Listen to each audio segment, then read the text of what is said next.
Hallo an alle.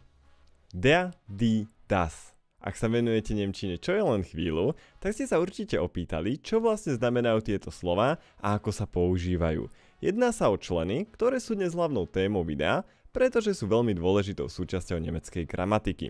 Pohodlne sa usaďte, pripravte si pero a papier a ja sa vám pokúsim vysvetliť, ako fungujú členy a podstatné mená v nemčine. A prečo sú vlastne členy v nemčine také dôležité? Pri každom podstatnom mene v nemčine používame člen, ktorý nám prezrádza viacero informácií. Poprvé, členy určujú rod podstatného mena, teda či je mužský, ženský alebo stredný. Po druhé, členy súvisia s gramatickými pádmi, čo je kľúčové pre správne používanie nemeckého jazyka. Bez správneho člena môže byť veta nepresná alebo dokonca nezrozumiteľná. Podstatné mená. Každé podstatné meno má svoj rod a preto je dôležité vždy si zapamätať aj jeho člen. Člen sa potom mení podľa gramatického pádu. Množné číslo podstatných mien sa v nemčine tvorí podľa ďalších pravidel, ktoré si vysvetlíme v inom videu. Napríklad das Auto, die Autos, das Haus, die Häuser, die Frau, die Frauen. V nemčine máme tri druhy členov. Určité členy, der, die, das, neurčité členy, ein, eine, ein a záporné členy, kein, keine, kein. Určité členy používame, keď hovoríme o konkrétnych veciach alebo osobách, ktoré sú nám známe. Sú to der pre mužský rod, die pre ženský rod a das pre stredný rod. Príklady. Der Hund läuft im Park. Ten pes beží v parku. Die Flasche steht auf dem Tisch. Tá flaška stojí na stole. Das Auto ist vor dem Haus geparkt. To auto je zaparkované pred domom. Neurčité členy používame, keď hovoríme o veci alebo osobe po prvýkrát a sú to ein pre mužský rod, eine pre ženský rod a ein taktiež pre stredný rod. Príklady. Ein Schüler lernt Deutsch. Žiak sa učí nemčinu.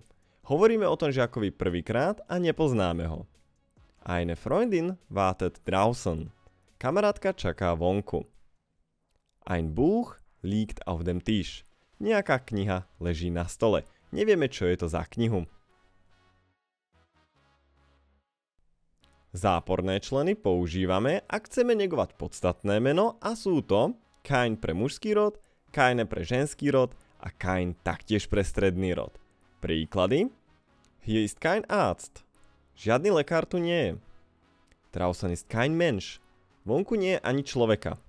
Auf der Straße steht kein Auto. Na ulici nestojí auto. K záveru by som už iba rád spomenul, že v niektorých prípadoch sa pred podstatným menom člen nepoužíva. A to napríklad mená miest, krajín a kontinentov. Príklady. Ich fahre nach Deutschland. Cestujem do Nemecka. Er lebt in Asien. On žije v Ázii. Pri abstraktných podstatných menách, pri ktorých je význam všeobecný.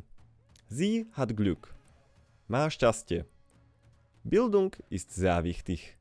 Vzdelanie je veľmi dôležité. Myslíme teda vzdelanie ako všeobecne.